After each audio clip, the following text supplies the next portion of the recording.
tidak berlaku semua orang. 14 sifat memaksa atau ada sanksi. 5.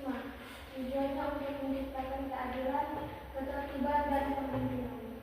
Lanjut untuk poin yang kedua, itu macam-macam hukum berdasarkan sumbernya.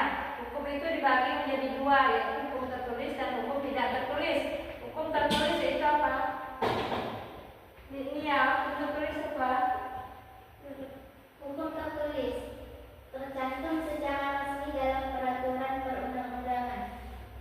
Contohnya Undang-Undang Dasar 1945, Undang-Undang Lalu Lintas. Undang-Undang Lalu Lintas. Hukum tidak tertulis hidup dan berkembang di masyarakat, tidak dibukukan. Contoh hukum adat itu di daerah tertentu. Contoh hukum adat yang ada di desa kita, salah satunya yang tadi dijelaskan. Betanas dalam adat pernikahan. Terus salam. Terus ada lagi dikasai, menjadi dikasai. Kalau hukum pidana, contohnya tadi udah kan?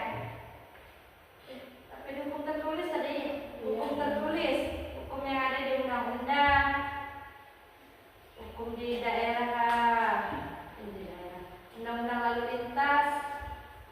Lanjut ke poin kedua, itu hukum berdasarkan isinya, hukum pidana dan hukum perdata. Maksud dari hukum perdata dan perdana apa, Sri? Suaranya dengarin. Hukum pidana dan hukum perdata mengatur perbuatan yang dianggap sebagai kejahatan. hukum perdana, Hukum pidata hukum perdata mengatur hubungan antar individu atau kelompok, perjanjian. contohnya Contohnya perjanjian warisan, perceraian, perdata.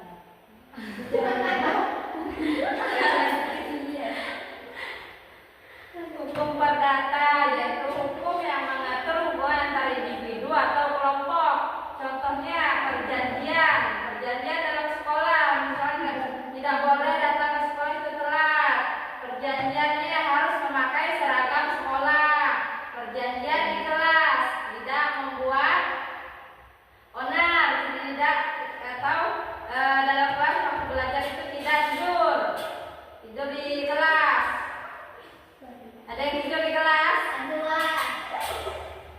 Hukum pidana, contohnya dalam sekolah itu apa? Contoh hukum pidana. Di dalam lingkungan sekolah.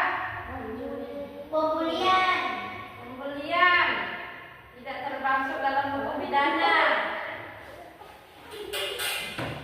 Contohnya sudah jelas di depan mata. Contohnya mencuri buku kawan, mencuri pena, mencuri apa lagi?